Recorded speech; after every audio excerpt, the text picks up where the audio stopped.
Donna. Hey Eva. Please let us know a bit about your life. How did you get into the creative arts and how has that affected your progression? Okay, I think I was dancing before I could stand, but I was a really sick child, so I was either in bed or up dancing. Chronic asthma, in and out of hospital till 10ish, I suppose. Every dance competition, competitor breathing very loudly, and I'd go, well, what do they think? And I'd do a tantrum and cry and start all over again. But all the time that I was alone in bed, my head was everywhere in really deep, wild places that other children's heads didn't go. I had a lot of time to myself. How has the creative arts solidified your progression? I've moved, danced, gymnasticked, calisthenic, dramaed my whole life. It's all I wanted to do. So my single mum, I'd say, I have to do this class, I have to do this class. Then I found a Bachelor of Education at Rusden, which was one of the most wild and unique places that doesn't exist anymore. But that's certainly, the minute you meet someone from Rusden, they go, we know each other, we know each other. So that changed my world. And then I went into, I suppose, but the big thing was I couldn't do, okay, now it might be, oh wait, now it might be perfect. I couldn't do that. My arts had to make a difference and make someone else happy. I knew that from the beginning. So all my early teaching was in badass schools, and you know, I just had to break through with that class or that kid.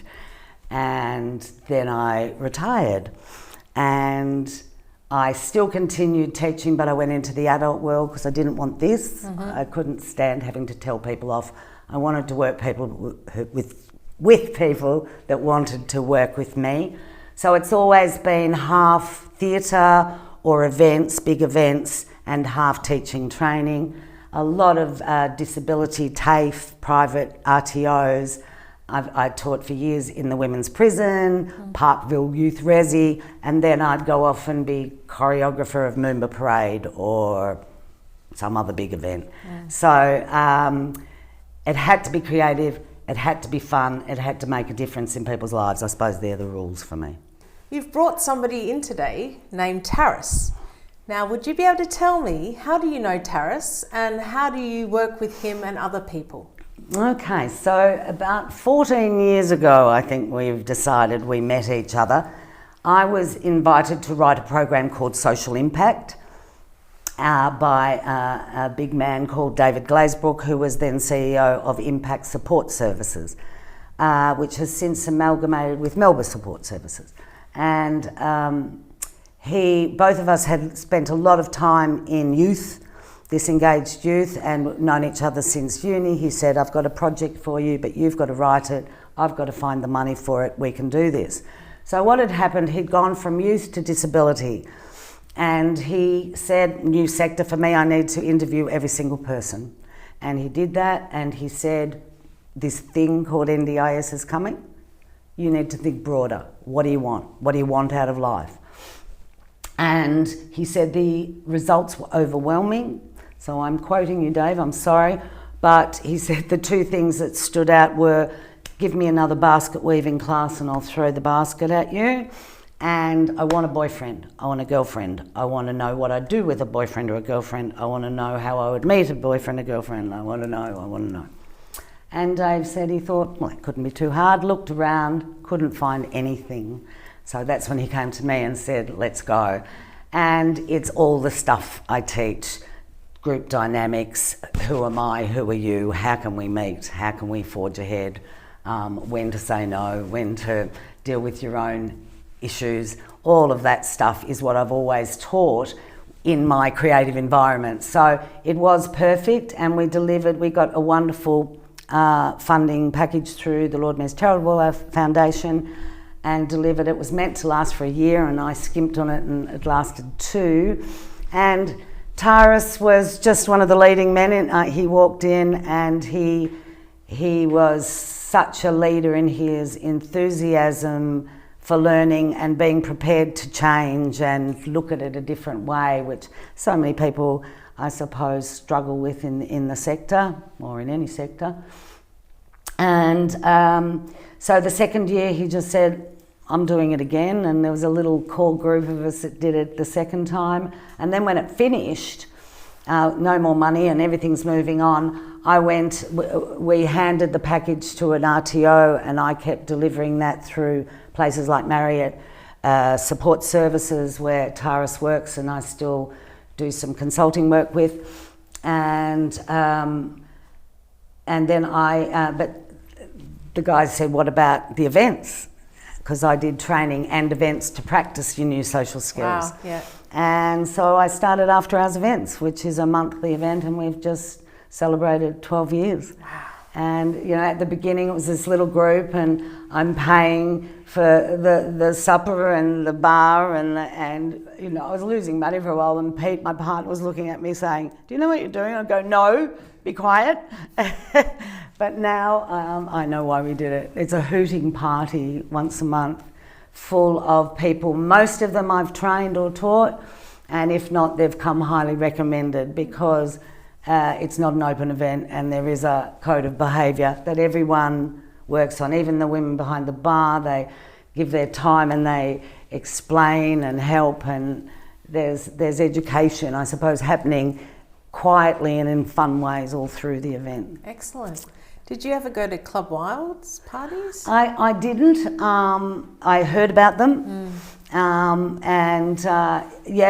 quite a while they were both running, and people would come to mine and say, I love that too because, or they'd say, I'd rather yours because, or they'd say, they were quite different from what I gathered, but I never went to one. Yeah, that's how I started here in Melbourne. Okay. Yeah, I used to get flown over by Phil Hoytson He used to fly me over from Adelaide 4 times a year to help out with Club Wild events. Wow, fantastic. So 2003, that's when I met Phil Hoytson. Yeah. We did meet, but I suppose I'm very south of Melbourne, he's very north, and so we just kept doing our own thing. So then I went into schools. I went to, again, that was funding. I don't know, funding comes and goes, but I was offered a gig of going around all the schools. We used to say special schools, but we don't anymore. Just schools, but we're talking the integrated 10, 11, 12 integrated schools. And 10, 11, 12, again, it was generally with the problem kids who were struggling. And often they were the kids who, you know, were doing better than many in the reading and writing, and they wanted to be out there, and it puts them at risk, I suppose, more than some others who were very, very sheltered by family. So I did a whole lot of social coaching, spent about 5 years at Berrendale School, and I suppose I watched these kids fly to year 13. They often had a year 13 to give them an extra year of school, and they'd be, the world's my oyster, and then crash. You know, and they'd go without support. Yeah, they'd get a job, think everything's wonderful. I remember one young girl, you know, her first year out, and she said, in my whole group at work, the next youngest woman's 45. You know, so all of a sudden she was just out of her depth. So just very near Berrendale School, I started a thing called the Social Club, and that goes weekly, most weeks, just 7 till 9, and that's a hangout. Again, it's facilitated and guided, and you've got to be prepared to jump in or go on. We'll help you find something else, but this isn't for us. So it started with this core group. So it was 16 to 25, but years later, most of them are over 25. So I had to change the guidelines, and then I decided that was really ageist anyway. So we've taken away the age. And, you know, most of them are 20s, 30s, 40s, but I think there's 50s at least. And we've just got a new guy who just joined us last week and had a ball, and he's 16. So it's not about age. And, you know, this young man, he's at school doing really well, but it's the social stuff he struggles with. That's a very nurturing and generous thing that you do to make these programs available to those who don't have these services. Well done. Yeah, it's a funny thing. The word generous feels odd, I think, because I think it's I'm doing this little project at the moment, this little dare thing, and it's looking at your art. And I really think my art is my teaching because so much of it's improvised. I bring my bucket of knowledge and okay, you need this and you need this and you need this. How do I put that together so we all go away today feeling fantastic? And I pull things out of my bucket of tricks, I suppose. So it is what I love doing. I think I also probably need to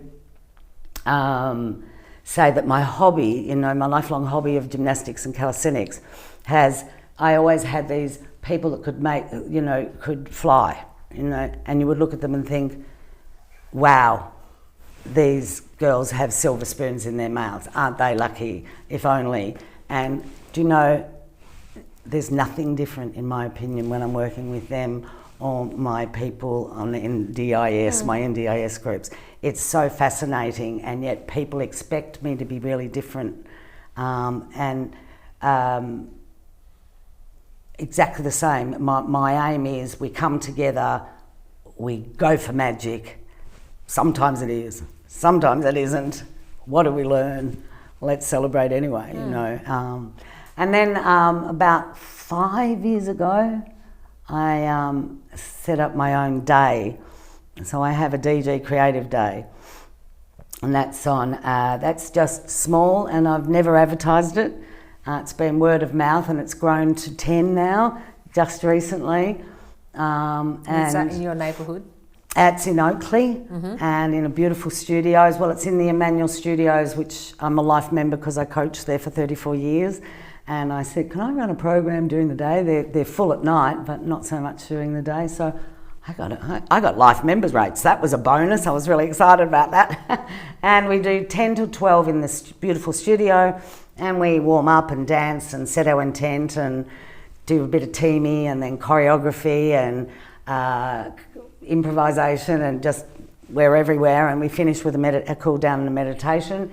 Then we have a healthy lunch that we have a look at everyone's lunch. What have we brought today? And then go for a walk. Then we have a 1 till 3 upstairs around the table doing all the thinky, talky, righty, creative, singing, drawing. Is this program for people with disabilities? Or? Yes. It is, yeah. Yes, so that came out of, I don't know, again, some of my clients were really struggling looking for programs that, there's a lot of sport. There's a lot of the arts in the north side.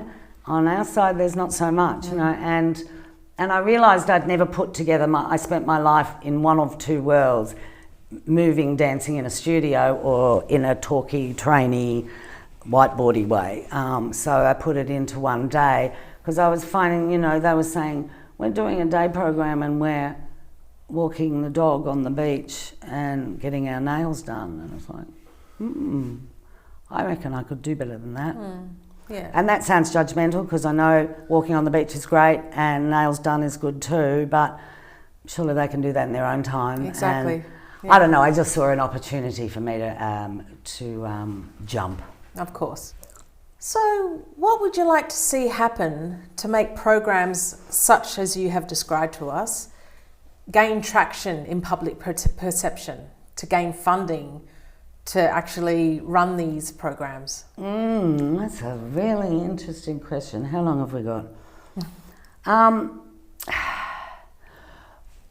When I was speaking earlier, I was talking about the funding that we got for these projects, and what we were explained, and we would explain out further, was that this funding is ending because projects won't be funded anymore. People will get their NDIS and they will pay for it themselves. Well, that sort of worked for a little while, but now my biggest problem is staying alive, to be honest, to keep my head up, and that's since October, since the changes in the NDIS funding. And I will speak to, support coordinators, and they will say the opposite things. So absolutely, I will be in contact with plan managers, totally opposite. Some of them are telling me what the work I do is just amazing and, you know, so many people need it, there's not enough of it, blah, blah, blah. And others are saying, this has got nothing to do with NDIS, this has nothing to do with... And I've even been told, you're the reason why NDIS is falling apart. And I thought, okay. So it's... And I don't think any of those people are being mean. Actually, I think they think they're doing the right thing after reading these massive documents. They're interpreting them or taking on their CEO's interpretation or the board's, and off they go. But they're chalk and cheese. And sometimes it's even two support coordinators in the same organisation sitting next to each other, and this one's going, Donna, you're wonderful, all of that's approved, and no, they can't pay for that. See, something I want to talk about is the fact that 82% of Australian disabled people are not covered by the NDIS. What happens to them? How do they gain access to programs like yours? Well, yeah, if you don't have funding, I mean, some of them get it through organisations. You know, Marriott still bring me in once a month. And we do some great work there. They've always appreciated it. Quite often I get consulting work going into organisations, but it's spasmodic.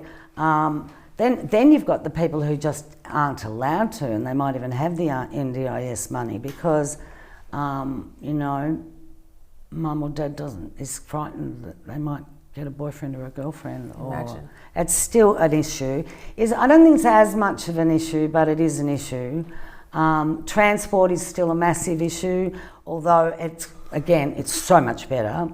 I've had nights. I had one night where a taxi pulled up and I had a gentleman with his dog, his seeing eye dog, a beautiful black dog. It was a beautiful dog, and it was allowed by law in a cab, and the cab pulled up and went, "Nah, you're kidding," and started speeding off, and two of my volunteers threw themselves on the bonnet. On the bonnet, and he had to stop. Fantastic. But you know, it's crazy. So it's very vulnerable. I mean, with everything we do, I have people out on the street waiting with them, and you know, hi, this is so and so's cab, you know, and get my friend home safe, please. And I let them see I'm looking at their ID. And it's awful for those good men. I say men, most of the drivers are men. Yeah. But unfortunately, you've just got to be wary. Yes. Thank you for coming and talking to us, Donna. Thank you so much for asking me, Eva.